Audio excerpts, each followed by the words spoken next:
کہ اللہ عز و جل نے مجھے کہا یا احمد فاضت الرحمت علی شفتیک انک باعیننا یرفع اللہ ذکرک، اے احمد تیرے لبوں پر رحمت جاری کی گئی.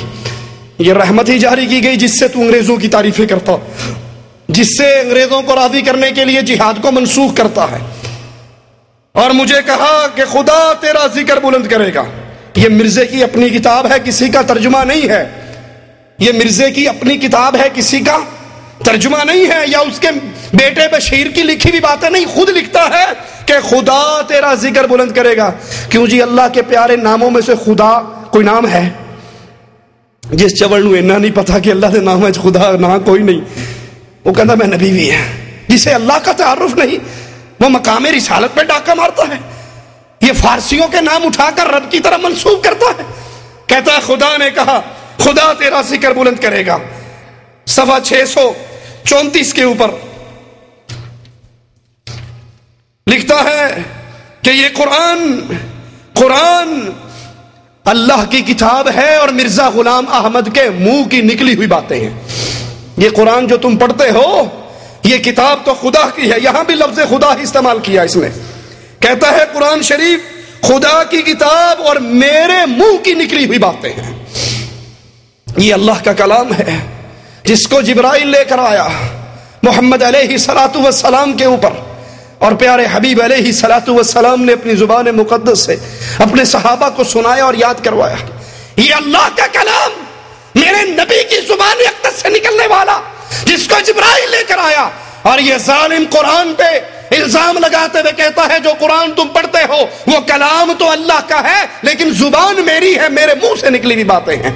یہ اللہ کا بھی گستاخ ہے، یہ قرآن کا بھی گستاخ ہے، اور یہ محمد مصطفیٰ کا بھی گستاخ ہے صلی اللہ علیہ وسلم. 629 صفحے پر لکھتا ہے جری اللہ فی حلل الانبیاء بشرا لک یا احمدی انت مرادی ومعی سرک سری. کہتا ہے یہ رسول خدا ہے، تمام نبیوں کے پیرائے میں، یعنی ہر نبی کی ایک خاص صفت اس میں موجود ہے. اللہ نے تمام انبیاء کو جتنی صفتیں دی ہر نبی میں سے ایک ایک صفت اکٹھی کر کے مرزا غلام احمد کو بھی دے دی. اے مرزا تجھے بشارت ہو، اے میرے احمد تو میری مراد ہے اور میرے ساتھ ہے. رب جس کے ساتھ ہو وہ باتھ روم میں مرا کرتا، رب جس کے ساتھ ہو وہ باتھ روم میں مرا کرتا. رب جس کے ساتھ ہو، اس کے ساتھ تو شیطان ہے، اور شیطان ہمیشہ گندگی کے اندر چھوڑ کے بھاگ جاتا ہے. جہنمی جب جہنم میں جانے لگیں گے وہ کہے گا میں تے انگلی لائی سی تسی میرے مگر ٹورے سو، میں تمہیں کب لے کر آیا ہوں، میں نے تمہیں بلایا تھا تم چل پڑے، اب مجھے کچھ نہ کہو، جو کہنا اپنے آپ کو کہو. اور یہ اللہ عز و جل پر تہمت لگاتے ہوئے کہتا ہے کہ اللہ نے کہا انت مرادی ومعی، کہ تو میری مراد ہے اور تو میرے ساتھ ہے. صفحہ 596 اسی کتاب کے صفحہ 596 پر لکھتا ہے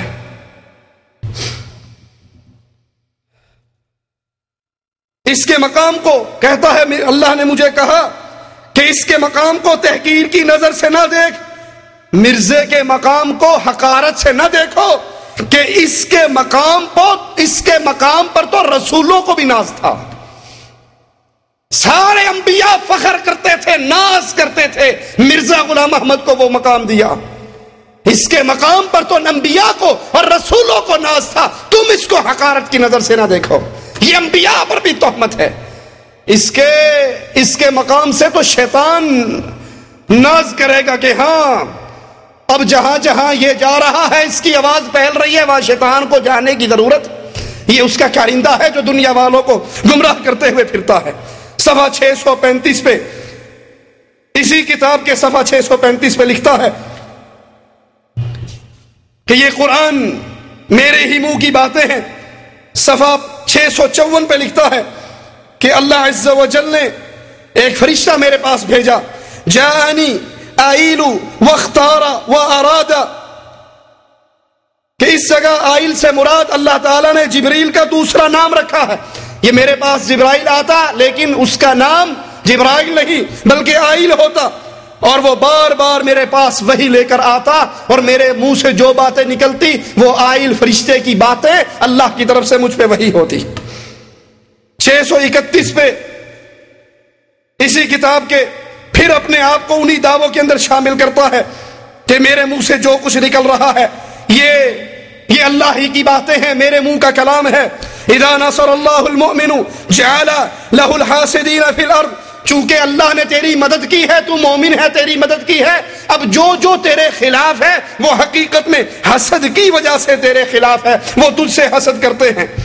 526 کے اوپر اس فرشتے کا حال بیان کرتا ہے جس فرشتے کا میں نے آپ کو پہلے سنایا کہ وہ فرشتہ میرے پاس خبریں لے کر آتا ہے، پیسے لے کر آتا ہے۔ اس کا نام کیا ہے؟ صفحہ 526 پہ کہتا ہے کوئی شخص ہے، اس سے میں کہتا ہوں کہ تم حساب کر لو، مگر وہ نہیں کرتا۔ اتنے میں ایک شخص آیا، اس نے ایک مٹھی بھر کر روپے مجھے دے دیے۔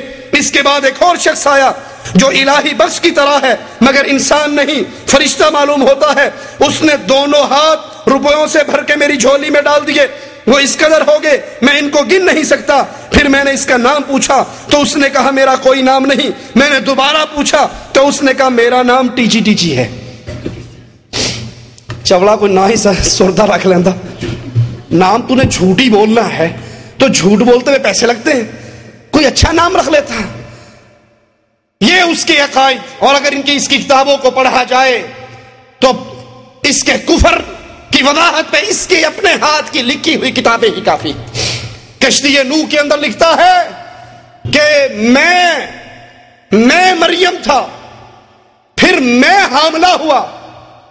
کشتی نوح میں کہتا ہے کہ نعوذ باللہ ثم نعوذ باللہ تعالی اللہ عما یقول، صرف اس کے کفر کو واضح کرنے کے لیے کہ اللہ عز و جل نے میرے ساتھ قوت رجولیت کا مظاہرہ کیا۔